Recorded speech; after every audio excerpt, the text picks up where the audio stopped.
Looks like we're live on a Wednesday afternoon. Been looking forward to this all day. I hope everybody's doing well. I'm a little unprepared. Just got back from Wyoming 36 hours ago, but oddly, I think I may be prepared. We got some fun stuff to talk about for the folks that have a little experience. I hope you'll pick up a good trick or tip. And for the new folks, I know it'll be help. But how about we just spend some time talking about some ideas, tricks, tips? Everybody pitch in. That's what this is all about. I even had to write down some notes because there's so much to talk about this week. All kinds of stuff to look at. We'll get there, but little unprepared. Just got back from Wyoming, like I said, but we're gonna make the best of it because everybody's here, y'all. It is great to see everybody's name pop up. Glorfindel, first in the shop today. House of the Golden Flower. Absolutely. Shane Cessna. Shane, it was good to meet you at the grand opening. That seems like a month ago. Does anybody that was able to get there? Seems like a month ago. I got back. I had 3 days before I had to leave again.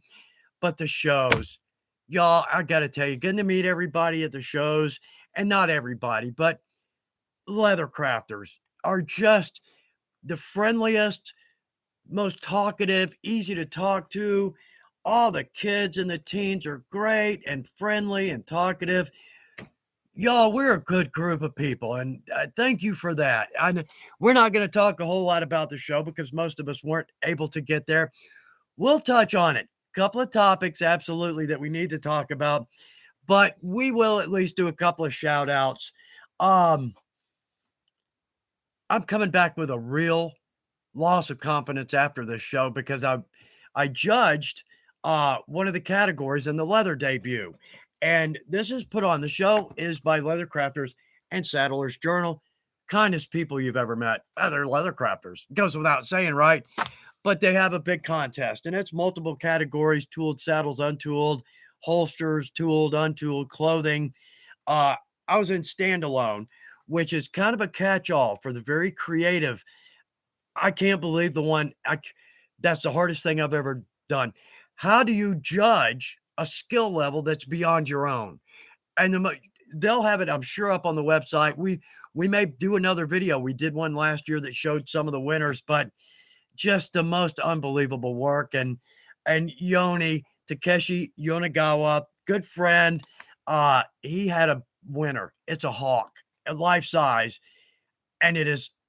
You just have to see it to believe it. The feathers, every detail. Anyway, so I'm coming back with a total lack of confidence after seeing all of this work. Oh man, I tried to start shooting this morning. Uh, First off, all my batteries are dead, so I shot nothing at all. But just I try to get back on a video. I got one started. Great, it's a good project, one we've been needing to do for a long time. But man, it just didn't come together this morning. So I'll start shooting tomorrow. The good point is I had extra time to work on the live today. So we've got some good stuff to talk about. Rivets. That's going to be our theme of the week. We're going to talk about different kinds of rivets. For the new folks, see if this helps you out. But I got one I love and use it all the time. It's easy, looks good, and you'll see it's durable. Absolutely. Okay, so let's see on to our next topic. I want to say hello to everybody. I talk fast mainly. Well, I'm nervous, first off, but we only got an hour, and there's so much to talk about. Like I said, we won't spend a lot of time on the shows, but right off the bat, some big shout outs to Patty. Thanks for y'all for being in my classes. I hope it was a good class, and it seemed to be. Oh, Ron and Don and Michelle and Ed, y'all, what a blessing to have you in my class. Thank you for that. Again, I hope it was a good class. We did hand sewing, did a class on hand sewing. But also too, Don Gonzalez was there, and Makers and Herman Oak, got to go out to dinner with them. So if you ever get to one of these shows, it's really a lot of fun.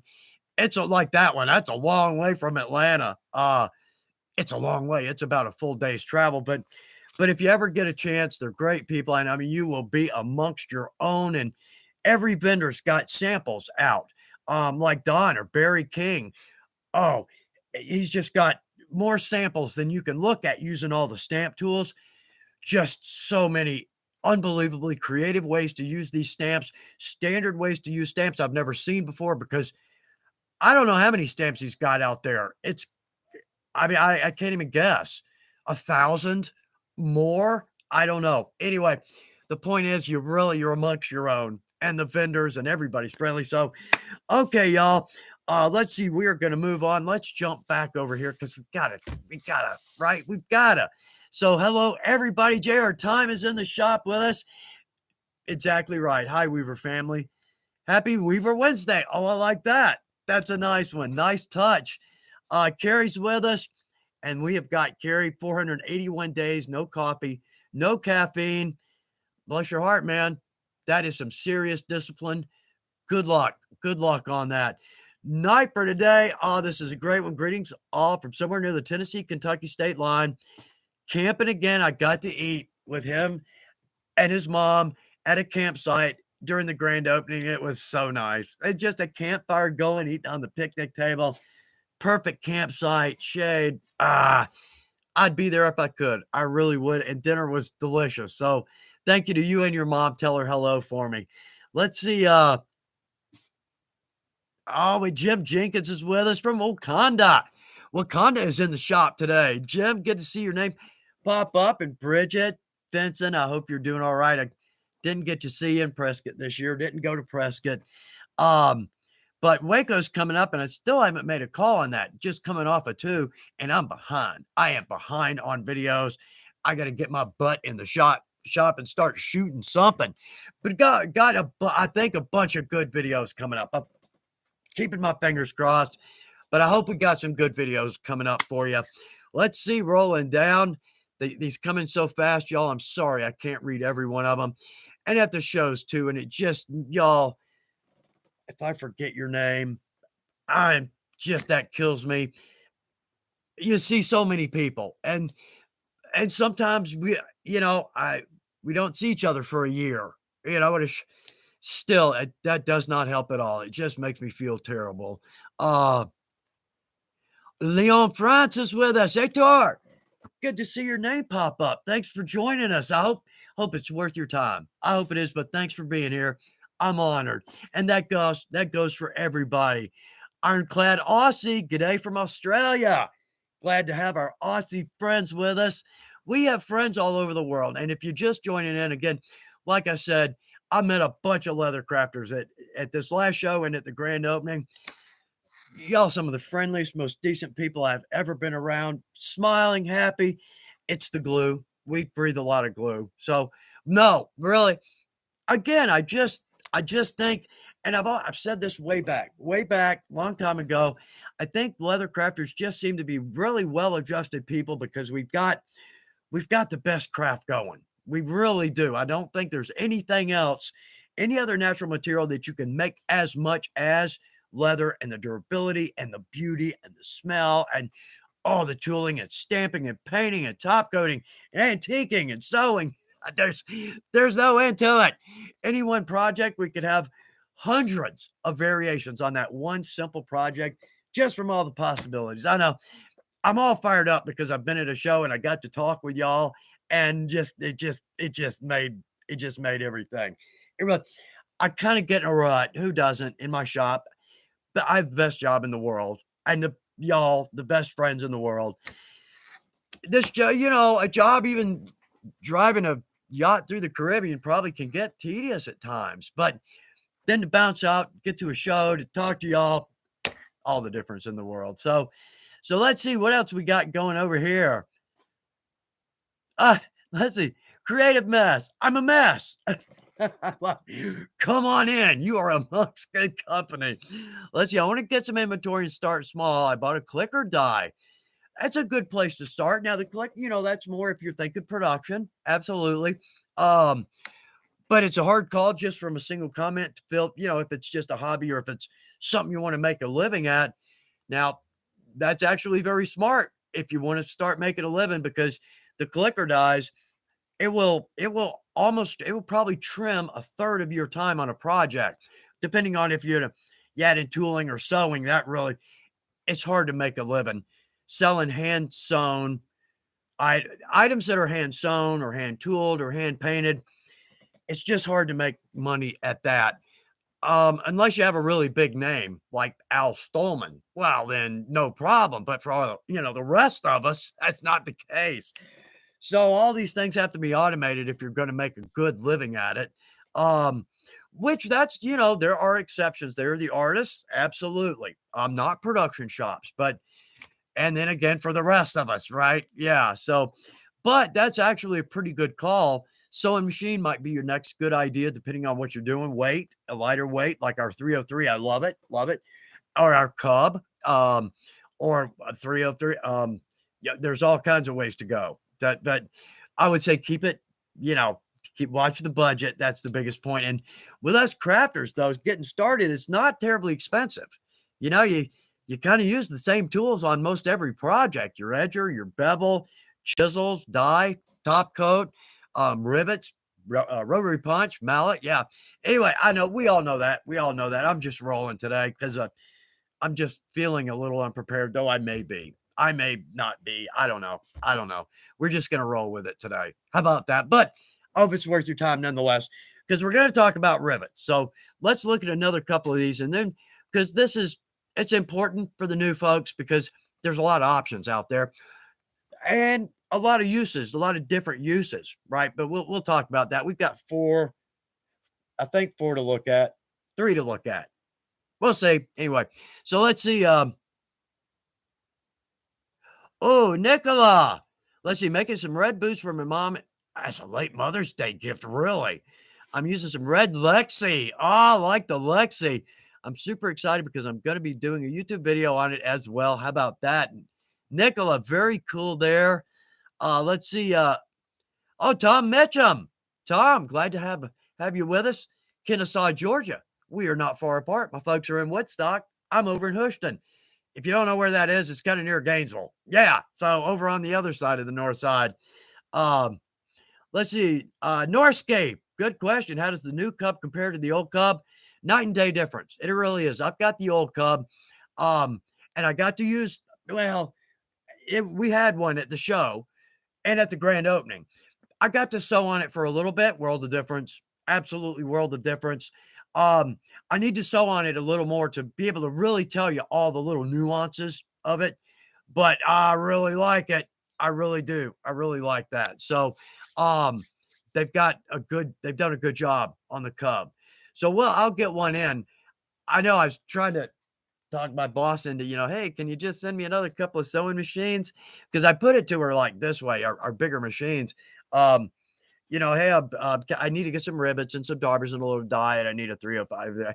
And then I need, some shirts. And it didn't work. Yeah, she caught on very quickly. So, but I certainly will get a new Cub in and a 303 too. So we'll talk about that. Uh, oh, creative mess. Bless your heart. Sewing machine is needed. It is.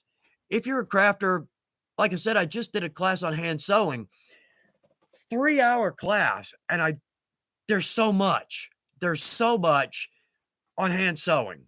And I still missed 1 or 2 points where you always after your class think, "Oh, I should have mentioned," or "I forgot to mention." Out of 3 hours, if I only forgot one thing, that's good. But yes, it's hard to make money hand sewing. Again, exceptions because even big manufacturers, there are small areas that have to be hand sewn. A machine's not going to get in there, but it's tiny, probably a minute and a half, 90 seconds to hand sew that, as opposed to something like a journal cover or a rifle scabbard. Um, which by the way, hint, spoiler alert. No, anyway, so but hand sewing, I love it. I love it. And in the class, if I'm gonna sew for me, family, friends, coworkers, I'm hand sewing because it's beautiful. I have total control. The multiple thread sizes, colors, a little bit tedious, not terribly. Smaller projects, not terribly, but just the options, and it just pops. It just pops. Um, the one thing I don't like about a machine is your stops and your starts, your back stitches. I just don't like those double stitches and whatnot. They're gonna give out, but also a machine's a lock stitch, right? We've got that between each, and if you've ever seen, we've all seen this, as one side gives, you can pull the whole thing apart. The whole stitch line unravels.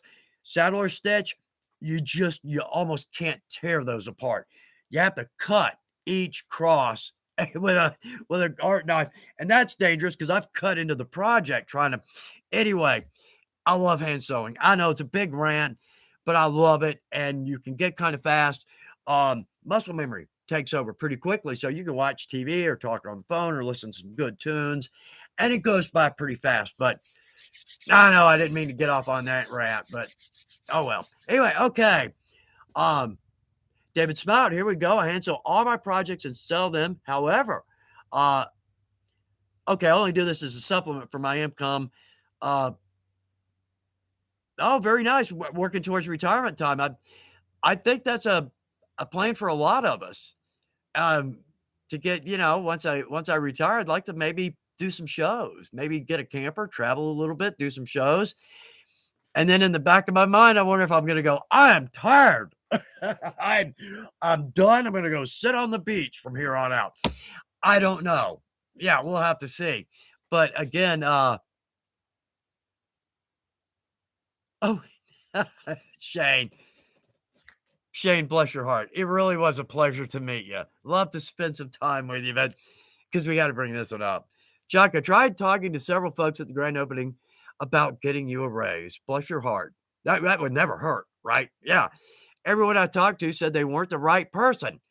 I know. It's a conspiracy. Yeah, I know. But nonetheless, Shane, thanks for asking on that one. I appreciate that more than you know.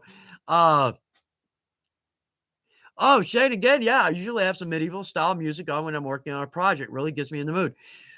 You're exactly right. I mean, that's music is such a big part of our life, and I'm in my shop. I've always been I was started playing the drums at 9, right? Um, Music's been a real big part of my life, and I noticed it isn't in with the lives of other people. I've noticed this over the years, but it's a good point. Some good music in your shop just changes the whole mood. It really does. You start tapping your feet or stuff. You're moving along, and I notice in my shop when it's quiet, I kind of ping pong. It's hard to kind of sit down and get on something, but it's like if I turn the music, it's almost mentally like, okay, I'm here for a while. I'm not just walking through. Another rant. Let's keep moving. It's not, okay. We're, well, I guess we are talking about leather, aren't we? Well, and we've met. So, right. This is not, it's not a surprise. Okay. Let's see. All right. Uh, oh, code name. Well, first off, glad you're with us. Hope it's worth your time. But valid point. You're exactly right. It's hard to compete as a business selling the same products when they have a sewing machine. You're exactly right. And pricing too. We've been through this and there's no good way to price. There's so many standard manufacturing equation. 30% labor, 30% overhead, 30% materials, 10% net profit. Okay, so you kind of back into it, but with the handmade stuff, it's just that just doesn't stand up. And what happens, and we got to be careful of this, and we won't talk anymore about this. We'll move on, but it's a very valid point. Don't work hard going broke. That's a biggie. Busy as you can be, but you're not making enough money to pay materials, you, and overhead. Yeah, it's happened to me too. A month or two here, every time I need $1,000, I had 999. Yeah, basically working myself poor. That's just don't do that. But as a side business, much less important. Yeah, as opposed to trying to make a living at it. As a side business, much more important. Um, but code name, thanks for bringing that up. Very much so. Um, oh, chaos is fun. Got to read that comment, right? Let's see. Doing mostly collars and harness. I sell them straight out of my pet shop. Wow, nice. And have a small station in the shop so customers can see them being made. I absolutely bet that's all the difference in the world because I love to see things like that in a store or a booth or a shop. I absolutely do. Um, we've done a couple of rodeos. It's been way back before Weaver, but kind of get slow during the day because the rodeo's in the evening and we'd have the booth open all day, but nobody's really around. Not to mention it was 38 degrees with 40-mile-an-hour winds and all the doors were open because it was a rodeo. So anyway, I was tooling and it just people would come up and watch. And, that's cool. That's fun for people to watch, uh, but that's That's actually very cool. That's actually a very cool idea. So, good one on that one, and I hope you're very successful at that. Um, let's see, night for today, creative mess, it's the Weaver 303. I guess I might have missed something there. I miss everything, y'all, I'm sorry. Um, at the end of the live, I get a little, analytics screen, some stats, and our chat rate, and I think correct me if I'm wrong, but I think our chat rate is average chat per or average comment per minute. It's like it goes between like 10 and 16. So for an hour, that's like 600 and something comments. Now, next week, I'll most likely read every one of them. I miss one or here and there, but I'm sorry, it's hard to keep up with all of these, but I will do my best. Uh, Call me Mac. Okay. Hand stitching, it's more of a groove than a mood. Actually, that's pretty cool. It gets me calm. Whenever I'm working for my family, I like to hand stitch almost everything. Yeah, yeah, same here, right? And on that note, I hear so many folks say, it's therapeutic. And I guess in a way that because to me it is kind of relaxing. Um, and then you get this really pretty stitch line. And then somebody will look at your project, and go, wow, that's really pretty. You'll say, yeah, that's hand sewn. It's like, no way. That's a they don't believe that that's hand sewn. It's so pretty. Like when we use our chisels and we get that very clean, pretty, people just can't believe that that is hand sewn. And that's cool. That's cool when you explain that to someone. So let's see. Let's see, Brian Moreland. Brian, glad you're with us. Good to see your name pop up. I have my first public vendor sale coming up on Saturday. Any tips?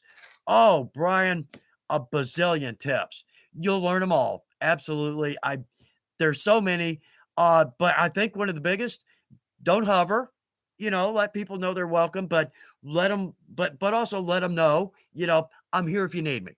That kind of frees them up. And I always used to say 4 things with my store.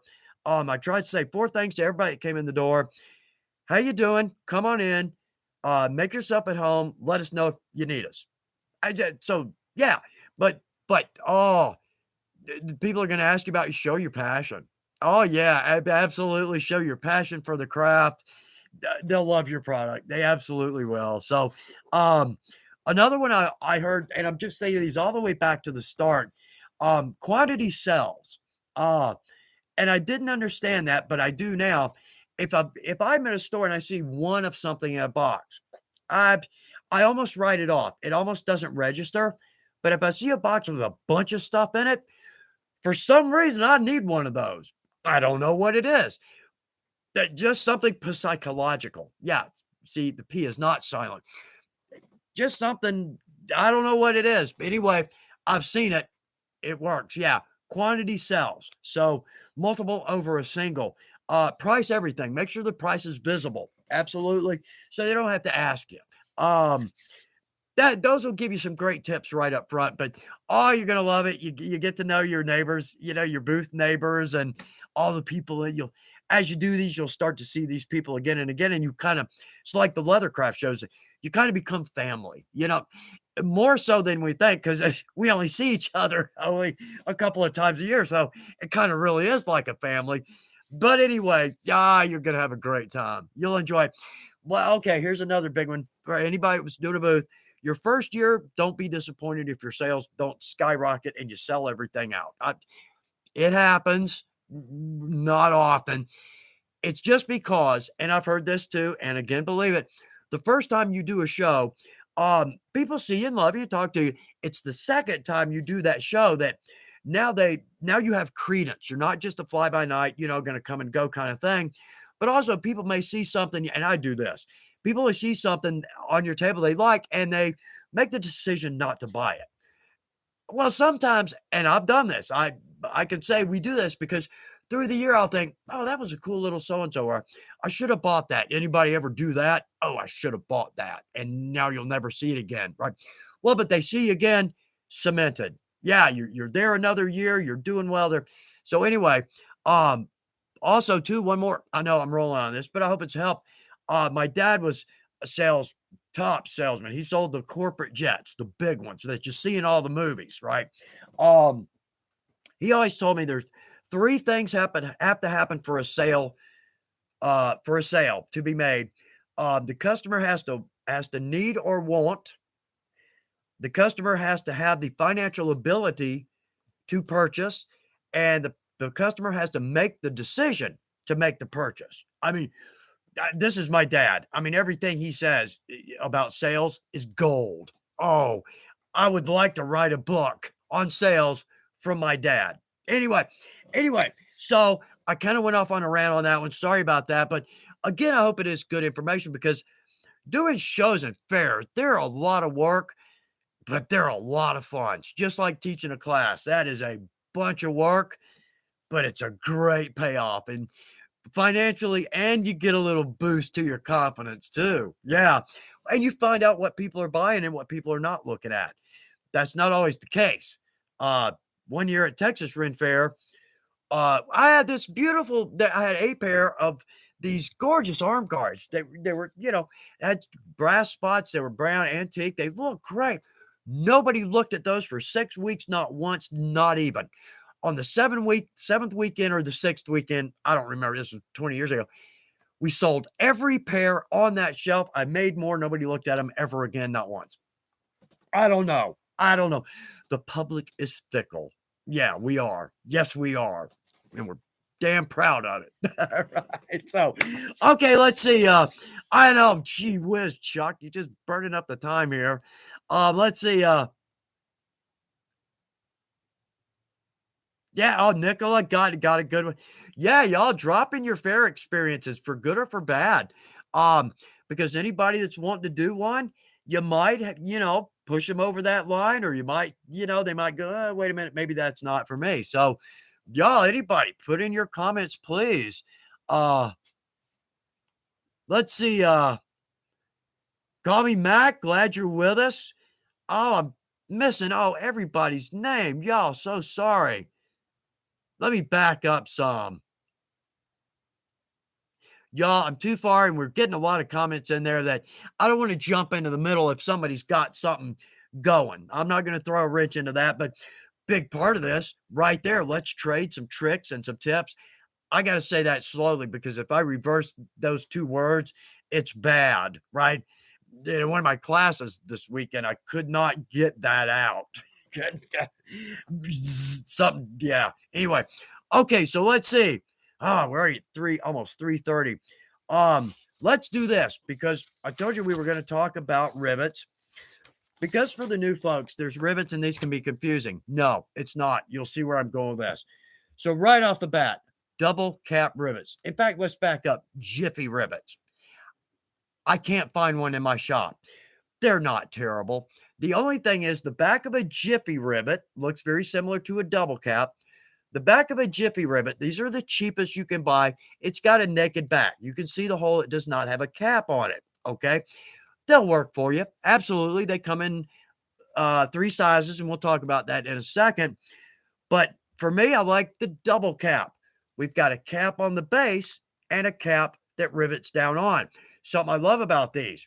Right here, the post is crimped. So therefore, we can snap the cap onto the rivet without setting it. That's a big help. If you've ever tried to do something, like I do the rapier carriers, I've got nine or 11 buckle straps across there. I don't have to put one on and a rivet, hammer it, one on and a rivet. I'll put all my billets, then all my caps, and then I'll just work along. Okay.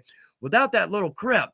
And I think the Jiffies don't have that. I think if I remember correctly, they don't have that crimp. The first one I hit, all those caps are going to bounce and roll. Very, very frustrating. So it's nice to be able to clip or snap the cap down on it. There's a good word. Snap the cap down on it loosely. Now it's a little tough to get it off. We might have to get a pair of pliers to pop it off, but it will come off before we set it. But it's a big help too if we're trying to see if our panels actually fit together. We can just snap that on and we'll know. We can make adjustments if we need to because easy to get that rivet back out. So to me, the double cap is my favorite rivet. Now, at Weaver, we've got some of these in the most beautiful colors. You're probably not going to see that. Yeah, there we go. Antique copper. Absolutely beautiful, like on our water buffalo.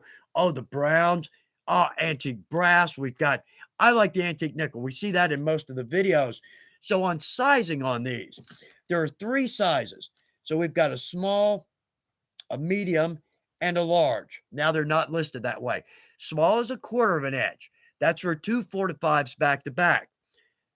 The middle is a 5/16 inch. That's 2 8-9s back to back.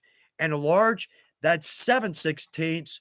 That's about 3 8-9s back to back. Yeah, I can't tell you what size, but I can tell you what leather goes on it, right? Or a combination of any of the above. Now, one good thing about these, and this is kind of cool, if you ever use these as decorations, well, the caps are interchangeable. Well, now there's a small cap and there's a medium and a large, or the two. I'm just going to call them medium and large. That's the same cap, but that cap will fit on the small post, and the small cap will fit on the medium or large post. Now, I wouldn't rely on those for strength, but for decoratives, those can be interchangeable. Love the double caps. It's the only rivet I use. Now, durability. Biggest point with rivets. Are they going to hold together? Well, we're going to look at this. In fact, several ways. So right here, I easily made this, I don't know, probably in the 90s. And I wear this. It's a back hanger for my armor. I've worn this to, I don't know how many Ren fairs all day. And look at that right there. 4 double caps, and it is not budged. I mean, look how soft the leather's gotten. You can tell this has gotten some really good wear to it. But right there, the double caps, absolutely durable. I love them and use them on everything. But while we're here, how about this? Because this was made custom for me. Company I used to work with made swords. 3-handed, double edge, weighted tip on that. It's a Japanese design, but how cool is that? Okay, but watch this. Now, I loosened this just because this is so rare. And any of our blacksmiths out there or sword collectors are going to appreciate this. Look at that tang. Absolutely. That is a full tang. Absolutely. I love that sword. That's my favorite of all the blades I have. But no, boy, that's one of the first scabbards I ever made. In fact, you can tell the stitch line, it used to be blue. It used to be blue, but it's not now. But anyway, the point there is the double caps, absolutely durable. They're great rivets. Another rivet I don't use that often is a tubular rivet. So tubular rivets typically are one piece. So when we set this, we've got basically what looks like a pie-shaped setter. We've seen these before. This will make sense. When we drive this down, it stars on the back, right?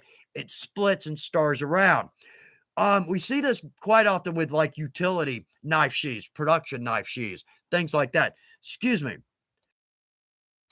Oh, there we go. Sorry. Talking too fast, right? Yeah. Anyway, it's going to star on the back. Now, multiple links, multiple finishes. It's a pretty durable rivet.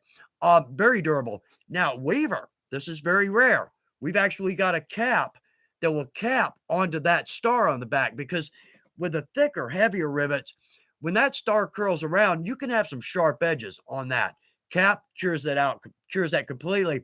But with the smaller tubular, that's typically not the case. They tend to star around and flatten out pretty smoothly. Shouldn't be an issue. The tubular are good. I've just never been big on that star on the back. But again, we've got a cap for that. And in fact, there's one. If we can see that. Just a star. There's one of the black finish. Tubulars. Oh, they're good. They're good, strong, durable rivets. I just don't use them a lot. Copper rivets and burrs. These are old school. Now we're going to look at copper. There we go. All right. So there's basically, we've got washers and a post. So we're going to squeeze the washer down. We've got a setter tool here. Right there. We're going to put a washer on and we're going to hammer that down. If we've got excess here, we're going to clip it off. And again, right there, we're going to peen that down. That's a copper rivet and burr. Typically see these in very utility places, like a lot of saddles, when we really need some good strength behind that. I like to hammer them down. I don't necessarily use the peen. I use a ball peen hammer, and I hammer those down because it gives it a very forged, hand-hammered look, but it looks very period. But also on these, just like metal, let's see if we've got one here. That is a because this can be confusing. Because let's talk about this. They're numbered. Now, each number has a different length, but like metal, the lower you go, the thicker the post. So let's see what I've got here. Okay, yeah, that's a number 12, and then that's a number 9. Now, they're longer. They both come in different lengths, but you can tell the difference in the thickness of the post. That's the difference. So you can certainly find a smaller uh, copper and burr, but for the most part, those are typically for more utility items. They can look pretty cool, but let's see right here. This is something I made years ago for, it was a prototype for a stage production. Got some dust on it, but there's some copper rivets. And then right there, you can see where I've pinned it down and hammered it down. Looks pretty cool though. Very strong. Uh, and one more point on those. We always see those in copper. That's the way it is. At Weaver, we have brass. Absolutely. So that's really going to dress up a project if you want to go that route. But we've got some great choices, but mostly it's more going to depend on what you're doing. If you're doing more like purse and bag like me, holster and things like that, double cap's going to be the best rivet. And let's see, 2, 4, 6. We've got 6 different finishes, 3 different sizes. So if you're kind of new to leather, I might say try it. Try the double cap. Start off, spend a little bit more money than the Jiffy rivet. Those will work, absolutely. And if you've got those in your shop, they're great. I just like that cap on the back. To me, it looks a little more professional, a little more finished. So, okay. So that's our tour of rivets. I hope there's some good information in there for you. Let's see. All right, let's get back over here because I just see these just flying by and I hate missing every one of these. Uh, Oh, good night for today. Passing out some information. Good. Y'all, something I never thought of was trade information here on what sells and what doesn't sell. Again, you could make somebody's day simply by mentioning that, oh, this certain cuff is sold for me, or get certain length or certain size, or belts don't necessarily sell for me, but clutches do. Yeah, that's everybody's helping everybody. Absolutely. And really, the way this is, we're all over the world. So we're probably not stepping on each other's toes at all. So, but y'all, anybody that wants to jump out and do a show, have a great time with it. Uh, hey, and I get, okay, probably because Jess Weaver here, dog collars are a good one. Um, Dog collars and leashes because you can measure and cut the fit, something quick. Another good point. I've never really done like how you can stamp your name. I typically have everything ready to go, ready to go. But you always at the flea market see folks, with belts, they've got an embossed area, but they've got an unembossed area to where you can drop in a name with just some letter stamps. They seem to be quite successful. I mean, I guess I've never really asked them. Um, but Jesse, that's a good call on the collars and leashes because again, you can trim at English point, a couple of holes with your revolving punch, and it's a perfect fit. So good call on that one. Um, oh Shane, yeah, that's a pretty rough scabbard. I really need to replace that one. Um, oh man, look at all this. Man, everybody. Sometimes it's the longer ones I have trouble reading because sometimes I need to read through these before I read them out loud so I can make sure I know what I'm have, and to my friends, they'll say like, how are babies born? And we're not going to go into that here. Anyway, so let's see.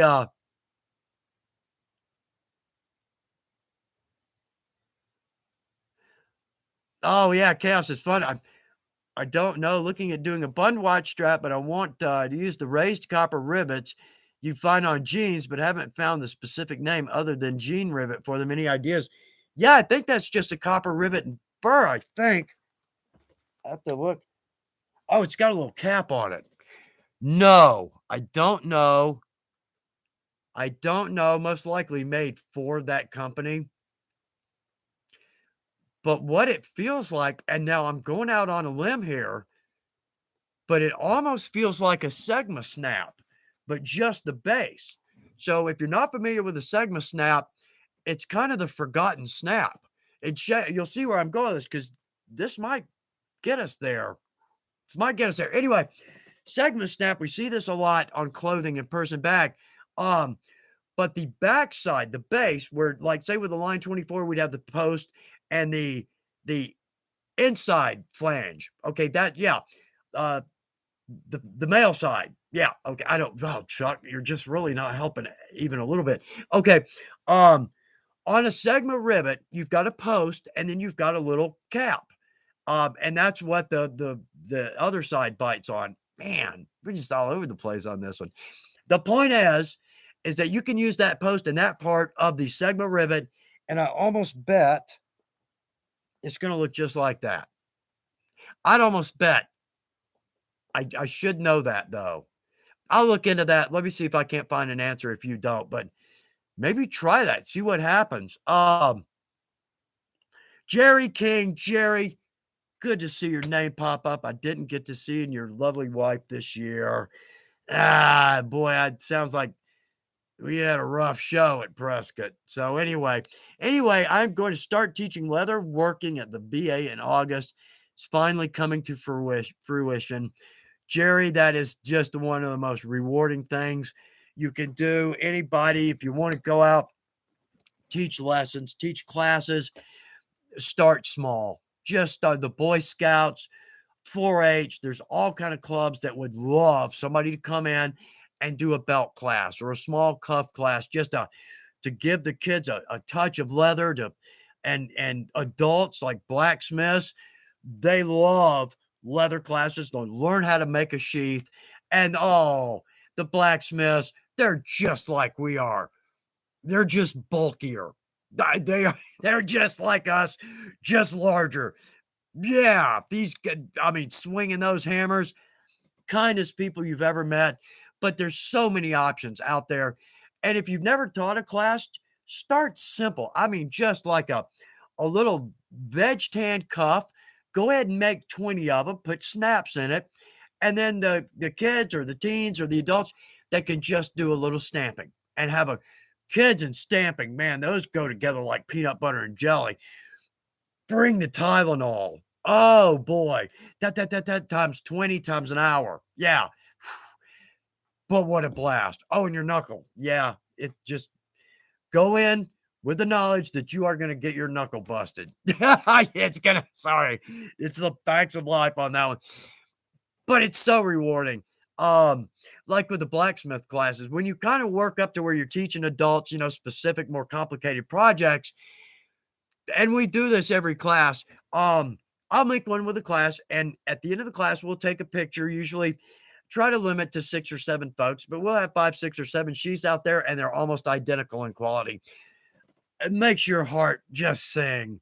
It really does. I mean, to help them do that, it's a lot of work to get to a class, and then in the class, that's hard because you got to make sure everything. The biggest stress point in teaching a class for me, like in Wyoming, it's a remote class. Now that word's changed lately. Let me just say it's an away class because you've got to make sure every student has each one of 15 different things. And if you miss one of those, you're screwed. I mean, it could just destroy the class, right? To me, it has yet to happen. It has not happened yet. Excuse me. I know you can see how upset I'm getting over thinking that I forgot something for a class, right? It's the biggest stress point. Hasn't happened yet because I tell the boss I waste time, but I go over class and go over it and go over it just to make sure everything's there. And luckily, everything's been there thus far, and probably because I stress over it so much. But once you start teaching the class and you've got people sitting there that are they're eager, for your knowledge, man, that's a blast. And then to see the outcome, that's a blast. I'm going to quit talking about it. I know I keep getting on these rants that may help and may be of no help whatsoever to us, but I kind of think they would, so I tend to keep going. Anyway, all right. Let's see. Let me get caught up here because it's already 3:45. I do not have notes from the boss today, because the boss is working on being out of town for a little bit. So, um, okay, how about this? Let's do the fan page because we got to make a shout out for this.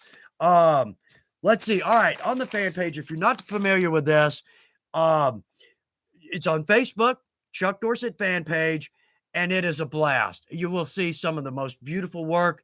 If you've got a question, drop it in, and you'll get almost immediate answer. Um, all kinds of great oohs and ahs. If you're new to leathercraft, please don't hesitate to put your project up on the fan page. Um, you're going to get some great confidence boosters because, again, you're immediately part of a great, very friendly family that wants to help and wants to see you do great. And wants to see you do great. So, right here, just a couple of shout outs to some great folks. Bill Watkins, I can't believe this. I just about fell out of my chair. Bill Watkins has a picture of a knife sheath made by Al Stolman for his dad. I couldn't believe that. How cool is that? Um, let's see, Craig Draper. All right, Craig's coming off of some eye surgery. And Craig, I hope everything's going well for you. It kind of looks like it is because back to doing some beautiful work. Absolutely beautiful. Angelo, it was so good to meet you and your family. I was hoping, I just really wanted to say hello again. Um, oh, the last live, Angelo, it was good to meet you and your family. Just a lovely family on the grand opening. But boy, that was an awful live. Uh, so I wanted to say hello at a good live where it's actually probably in focus. It was such a whirlwind. I apologize for the last live. Had my camera information on it and probably out of focus, and it just so rushed to get it up and running anyway, but hopefully we're back to focus, right? Yeah, we're back to focus and audio, right? Okay, so anyway, Steve Parks has some beautiful day planners, and they're going for a good cause. Absolutely, look at those; they are very well done. Let's see, David Niebling, got his son a Henry. Oh man, it's gonna make a case for it. Absolutely, uh, David, he will have that his entire life, and every time he sees that, he will think of you. Absolutely. The things like that we make will last longer than we will. I fully believe that. There's stuff I made in my 20s that's still going. I think that sheath may be one of them. Nah, probably not 20s. Probably probably 30s. So that's going on 20 years of heavy use. Yeah. So anyway, David, that is very cool. Um, Greg Boyles, we got a purse and a potion bottle for the fair. I hope you have a good time at the fair. Renaissance Fair season is starting up, and I have not been to a fair yet this season, and I don't think I'm going to be able to make it. The one got Blade Show is coming up, and we'll talk about that briefly. A lot of us unable to get there, and I understand that. I sure do. But if you are I mean, people come from all over the world, but they're the knife folks, and they're like we are. Again, the blacksmiths, but um, they come in from all over the world. It's a spectacle. It's just, I don't know how many vendors. I wish I would have looked because it's like 1,100 vendors or something like that. I mean, some crazy, wacky number. And it just fills up the Galleria on the north side of Atlanta, which is that's a big building. But you've got folks that make 4 or 5 knives a year. You can get a little table and sell your knives up to the vendors that sell the grinders and the handles. Oh, to see a display of all the types of handles, the little blanks.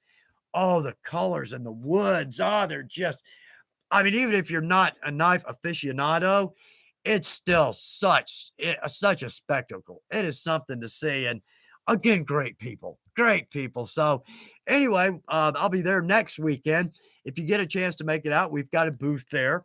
Uh,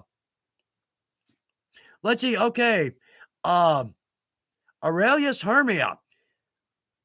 Great question. What are some ways a beginner can afford to get into the craft Would love to start somewhere feasibly, but leather is expensive. Oh, you'll be surprised at how easy it is to get into the craft because for any new folks, this is I hope it's good advice. Yeah, I literally started with a box knife because and we might talk about this, but I started with a box knife because I tried a razor blade, didn't work. I was cutting my finger up. Anybody, does that sound familiar? Went to an art knife, but that knife is a little wavy. My cuts were like that. Well, the next thing in my toolbox was a box knife. And we didn't have YouTube when I was coming up, right? I kind of had to figure it out for myself. Um, so I cut everything with a box knife. Well, that's about $4. Okay. Piece of plywood. Go to the hardware store. They have smaller cuts. Get you a piece of plywood, 2 foot by 2 foot. You got a cutting surface. So now we're at like $8. Okay. One of the things that you do need to spend some money on is a marble slab. That's because that's the center of your leather shop. You're going to set your rivets on it. You're going to punch everything on it. But really, if you buy a little box and we have these small packets of rivets and a little setter, get a medium, I'd say get a medium double cap rivet, comes with a setter and a revolving punch. I mean, really, some leather, a cutting board, something to cut with. I would say a square with this non-slip tape on it. Again, we're not getting very expensive here. The point is you very likely have a ruler in your house. You probably got a box cutter. You very likely have a piece of wood you could cut on. So, if we think about it, really, we just need to buy a little leather, a revolving punch, and some rivets and you're already making some cool little pouches and cuffs and wristbands and eyeglass cases. And probably with those three items, you could probably make about 100 leathercraft projects. So it doesn't take a lot to get in. It's actually relatively expensive. But as you progress, now you can bump up like snaps. I want to learn to set snaps. We got a little pack of snaps, comes with a setter and an anvil. You don't have to invest big money to learn how to set snaps. Um, there's so many things like that, like hand sewing. Well, now that's going to cost a little money because you can make a pony. I did. My first pony was two pieces of it's here somewhere, but two by fours with some carriage bolts. It worked until I got a nice one from Weaver, right? So there's all kinds of things you can do, and probably you have a good bit of these tools around your house just to get started.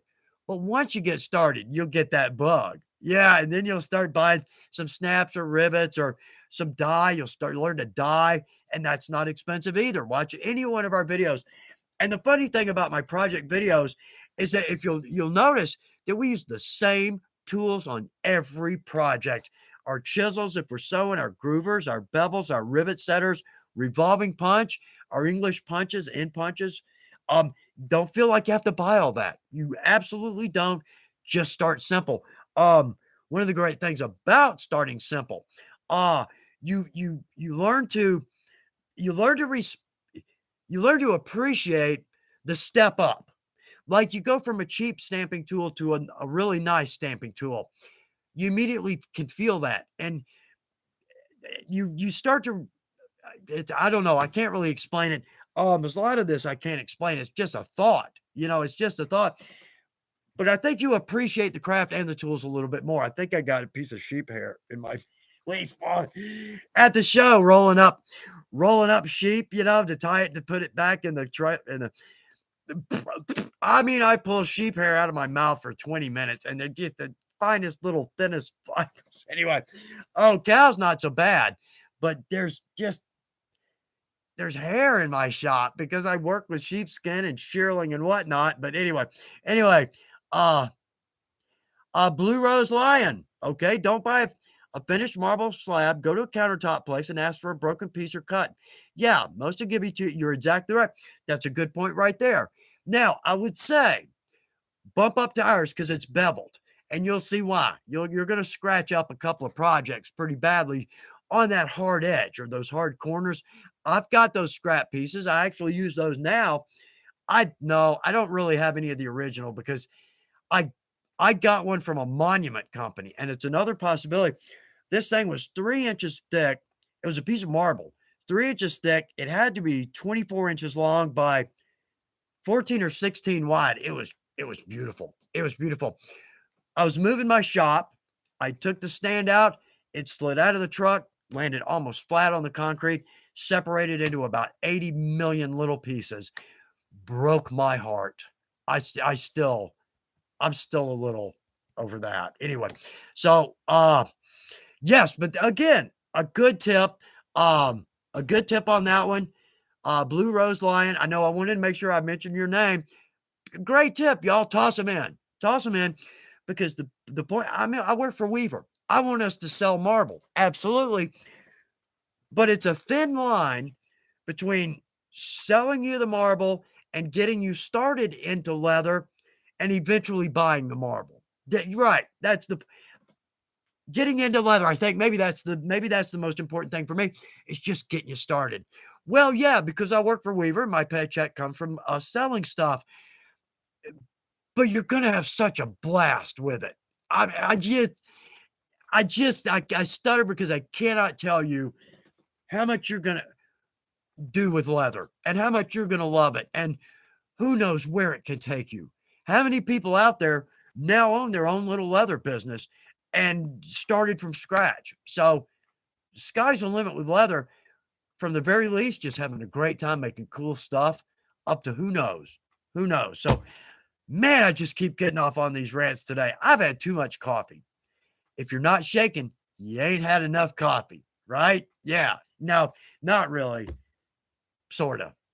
Yeah. Anyway, okay. So, Carrie, again, yeah, respect your discipline on your journey there without caffeine. Uh, oh, these are just yeah, okay. Tom Mitchum. Tom, yeah. Let's see, Chuck. Let's see. Saw your awesome armor at Dragon. Bless your heart. Many, many years ago, you got me hooked on leather working from that moment on, dreaming of the day I can make my own. Tom, bless your hearts. Comments like that just make my day. It really is. And maybe we'll get the armor out next time because it's Ren Fair season. Man, I'm gonna be really disappointed if I don't get to go to a fair this year. That ain't right. That ain't right. Anyway, okay. Uh, oh, look at this night for today. Okay. Steve Melford, I knew woodworking and was learning leather. Stitching pony was the first. That's, I tell you what, woodworkers, we're a lot alike. We really, I mean, well, but more so because the process that we cut, we edge, we stain, we assemble, we carve or whatever y'all call it. Sorry, I'm not a woodworker, but I mean it's just there. It's almost a parallel process for us, just a little bit different medium, right? And the woodworkers are just like we are. And they probably breathe a lot of, stain, so they're happy too, right? So, but anyway, combining wood and leather, I can't even because I don't know the wood side. I I love it, but the possibilities, right? The possibilities of combining those 2, absolutely unlimited. Absolutely. I'm just blabbing on and on here. Uh, yeah, JR time again. Look at y'all. Hallelujah. Somebody says, "Hey, I want to get into leather." And all the great comments. God bless every one of y'all. Absolutely. So, yeah, okay, JR time. Measure twice, cut once. A good straight edge and sharp blades make a huge make you're right, makes all the difference in the world. I try not to measure once and cut twice. It's happened. Yeah, anyway, okay. Y'all, that is so cool. Uh, oh yeah, okay, CS, good one, CS. Uh, I've gotten several pieces of granite from sink cutout. That's right, yeah. They've got a sink, but they've got a little hole over here to where they had to start, I guess. Yeah, I used when I was teaching classes on my own, I would get those. Yeah, to cut the cost of setting up, kits for 10. I've forgotten about that. CS, thanks for bringing that one up. That's cool. Uh, yeah, code name. Why does stitching horses exist? Um, Old days, old school. It's literally a piece of furniture, and it's all there. You literally sit on it, and there is, those things. I don't know what the name of those things are. Those things, they're right in front of you, and you've actually got below it, you've got a foot release, that opens the claws. Let's call them those. You've got a foot release so you can open the claws while you without using your hands, and then it's got a one of those things. Yeah. Wow, Chuck. Wow, your vocabulary is just anyway.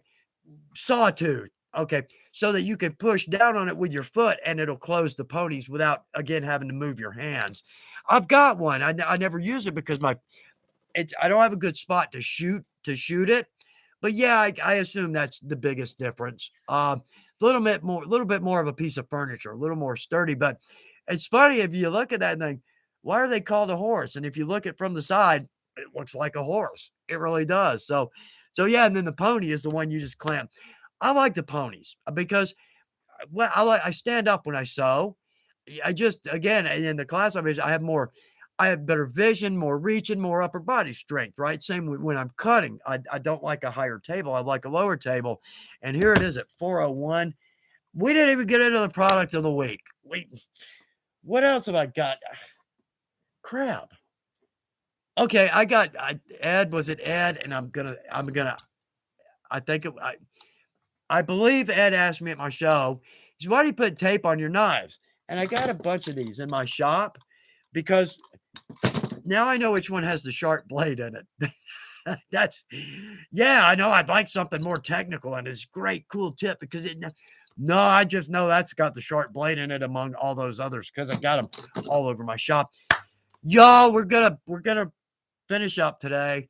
Um, there's just more to talk about than we have time for. But again, I feel like I'm working into your time, after 4. So I get we'll do this again in 2 weeks. And y'all, I hope you have something great on your cutting table. Also I did want to mention this. Don Gonzalez is a saddle maker, great guy. Just you can't not talk to Don for hours. He interviewed me. He's got a podcast on Spotify. It's called Lost Trade. If you search on Spotify and just put in Lost Trade, it'll come right up. 2.5 or more hours long. I forgot we were doing an interview and we just started talking. And the interview's 2.5 hours long. I think it's like 240. Anyway, so if you want to hear that, that's on Spotify. We've got a 3-day weekend coming up here in the US, Memorial Day. So everybody have a great weekend. Hope you have a great project on your bench. I hope you do. Yeah, something to look forward to. So again, I can't say enough, y'all. Thank you for making these what they are. They're absolutely what they are. I'd love to just kick back and read these. Y'all, let's wrap it up at this point. Good luck with your projects. Yeah, we got to get that in there. Next time we'll work in notes from the boss, important things like product of the week. Yeah, Facile frames. Yeah, we did a video on those recently. I've never used one until the video and love them now. Can't wait to start using them. Anyway, so y'all have a great weekend. Have a great week next week. We'll see you in 2 weeks, same time, 3 o'clock East Coast US time. I don't know if I messed that up by coming up early, but also I'll leave this open for a minute after we shut down. If you got something you really wanted me to see, and I didn't, I apologize for that. They come by so fast. But there's always the fan page, and I look at that. If not every day, every other day, and I try to comment on every product or every project. So, y'all, just been a pleasure. Just goes by like that. Why doesn't work time go like that? So, all right, y'all, have a great 2 weeks. We'll see you again in 2 weeks. Love spending this time with y'all. We'll see you again soon. I'll do my best to have us a good live. So, thanks again for making this what it is. Thanks for just being leather crafters because I got to meet y'all this last 2 weeks and it was an absolute pleasure. So God bless each and every one of you. Thanks for your time. Good luck with your projects. Love y'all. We'll see you in 2 weeks. Bye, y'all.